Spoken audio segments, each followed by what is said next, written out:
So with all of the above said, would I purchase another pre-construction property here in Puerto Vallarta? And would I recommend you to buy one?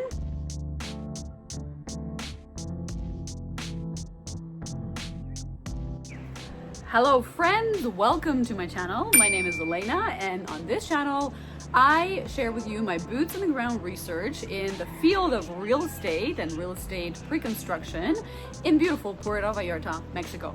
And today is the day when I am sharing with you my experience of purchasing a pre-construction property in Puerto Vallarta. Finally, I know it's been long enough.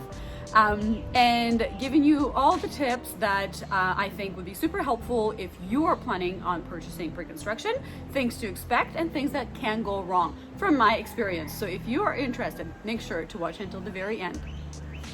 So for the security purposes, I am not going to be doing a tour of the apartment today. I will do it eventually, just not today, but I will talk about the location of the building, and it is one of my favorite areas in Puerto Vallarta, and that is Cinco de Diciembre, or 5th de December area, and it's up and coming, it's authentic, but it is very, very close to Zona Romantica that is quite popular with tourists.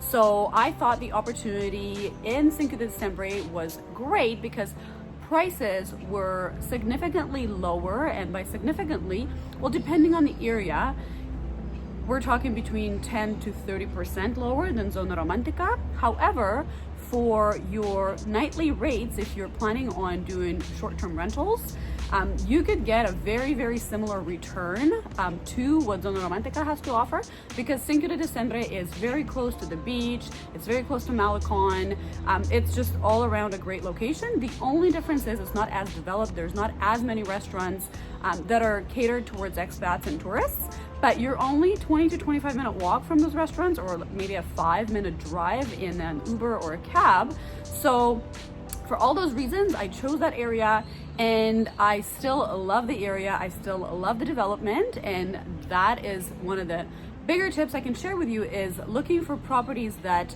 are an up and coming areas. And if you're okay with an authentic neighborhood that is slowly changing, then that could be one of the best strategies you can use for when purchasing your investment or retirement property. Next, I'd like to talk about pre-sales in general, and a lot of comments that I'm receiving, or criticism, if you will, is that pre-sales in Puerto Vallarta or Mexico in general don't complete, and it's just they sell you promises and drawings. Well, I respectfully disagree with that opinion, and I think there is a strategy that needs to be used to actually understand what's involved into the pre-sales and understand when we as buyers are at risk of purchasing pre-sale.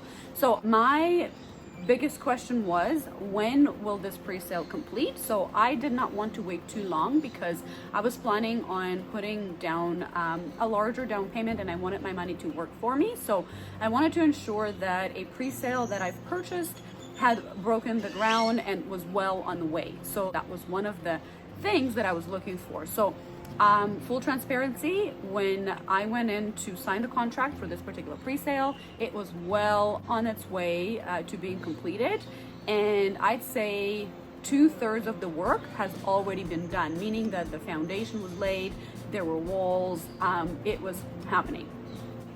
And even though the construction was up and basically 2/3 complete, there were still delays, and the completion time, so the time when we received our keys, was delayed by about 6 months.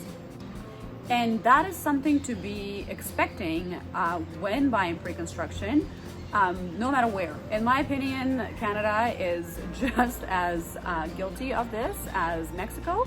But in this particular time, in my particular situation, there were reasons why the construction was delayed. But you know, there's always reasons. So if you are planning on purchasing pre-construction and you are planning on, you know, making sure that this is the date when we move, and that is the date given to you in the contract, I would add 2 to 4 to 5 months to that date to comfortably move in to your property. Friends, I interrupt this video to share with you some very exciting news and ask for your support. I am working on a video course or a guide, if you will, of how to purchase a investment, retirement, or vacation property in Puerto Vallarta, Mexico. The course is done from a buyer's perspective, someone who has gone through the experience twice in the last year. So I need to know if you would be interested in this course, if you would like to be on the list to purchase the course, and the first 100 people will receive a very special price. So please send me an email and let me know if that is something that you would be interested in. And my email address is provided in the description below. Thank you so much for your support. The next point I'm going to talk about is something, again, I get asked a lot when I do the pre-development videos, and I get asked, well, how much is the HOA going to be? And that is a perfectly reasonable expectation, is to know approximate amount of what you're going to have to pay in your monthly fees. But here's a tip I'm going to give you and an experience I'm going to share with you. Whenever I go and do a new video, most of the new developments will share an HOA fee of $2 per square meter.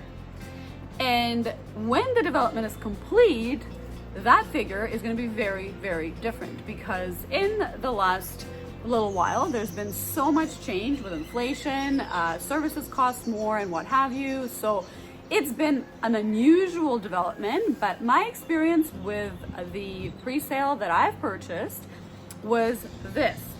The $2 per square meter HOA quoted is now actually a $5 a square meter HOA. And you can imagine that is quite a significant difference in the fees that would influence my decision when I was first signing the contract. So the tip for any of you who are planning on purchasing a property here in Puerto Vallarta, plan on the fact that it will be about $2 a square meter, because that is actually the average of what I've been able to find. However, you always want to make sure that you have the extra funds available for all of these unexpected expenses, because what's happening right now in our building is the expenses are not known for sure. So we're paying more, and then going to look at the expenses for gas and electricity. And electricity is quite expensive in Mexico. So based on your building's amenities, how much electricity will be used, what kind of services you have, is it a 24-hour security, what kind of decisions are made based on, what kind of salaries are paid, and so forth and so on, will definitely affect your HOA fee. So it may even itself out as we go through this year. I'm not quite certain yet, but it is something that I definitely am well aware of right now. And, unfortunately at this moment, we as owners, myself included, are not able to make decisions because the HOA is not controlled by the owners. And in the end, when you buy pre-construction, you really don't know who you'll be dealing with. And that will take me to the next point. And the next point is the HOA drama. And for us Canadians, that is strata drama. So essentially your strata council, HOA council, it's all the owners in the building that have all the different opinions of what is necessary and what is fair and what is not fair and what have you. So this is definitely one to keep in mind, because for me personally, I get involved and then can't handle it any longer. So I just detach myself from it, because we had the extra cushion to deal with all of these issues that are coming up. But this is definitely an important one to think about when buying pre-construction. Actually, doesn't matter whether it's Mexico or back home, because you really don't know who you will be dealing with. You don't have any minutes of the meetings where you can see what's gone on, what kind of discussion taken place. And of course things can change, and of course we're dealing with so many different personalities. But for some of us, and myself included, I really would love that information available before purchasing, and that is not possible when you are buying pre-construction. So definitely something to keep in mind. And the last but not the least, and a very positive note that I would like to mention about buying this particular pre-construction, is that the deficiency walkthrough. So whenever you purchase a pre-construction property, there is a deficiency walkthrough that you will do with the realtor who represents the developer, as well as maybe the architect or what have you here in Mexico. And This experience was fantastic with this particular development. They've actually outlined everything that wasn't done properly, and there weren't a lot. Like, most of it was really, really good in the moment when we received the keys. So they've outlined everything, they fixed it in a very timely manner, I think within 2 weeks. The not so positive thing is that now that a bit of time has gone by, there are a few deficiencies, but they're not being attended to as quickly as the owners would like. And possibly the reason for that is that as the building settles, more things will come up. And by law in Jalisco state, developers do have to give 1 year warranty, meaning that any of the deficiencies that do happen from the time that you receive your keys to the time to 1 year after that, they will fix those deficiencies. Now, you want to make sure you go through your own contract and check that with your own lawyers and realtors, but that's what I've been told, and that's what's been my experience. So possibly what they're doing is they're just waiting for all of the deficiencies to accumulate, and then they'll fix all of them at once. I will update you in the next video, but that is something to keep in mind as well. So with all of the above said, would I purchase another pre-construction property here in Puerto Vallarta? And would I recommend you to buy one? I am going to say yes, if the timelines are correct, if you are aligned with the right professionals, if you are ready to overcome some difficulties, and in the end receive all the benefits of owning a property here, I definitely recommend purchasing pre-construction. Now, please make sure not to take this as real estate advice or legal advice or any kind of advice. I am simply sharing my opinion and my experience with you and my feelings about the whole process. So there it is. There we have it. I will do a video of the property soon. I will be sharing with you in one of the next videos a different experience of purchasing a resale property, because yes, I did buy a resale property here as well. Well, it's not just me, it's me and my family. And I will be sharing that experience with you also. I will also be sharing many more very cool things that I've learned, such as listing your property on Airbnb, things you should know before you do that, who to connect with, and all of those things. So if you're interested in all of that information, it's all coming up. Thank you guys so much for watching until the very end. I truly appreciate it. We'll see you in the next video.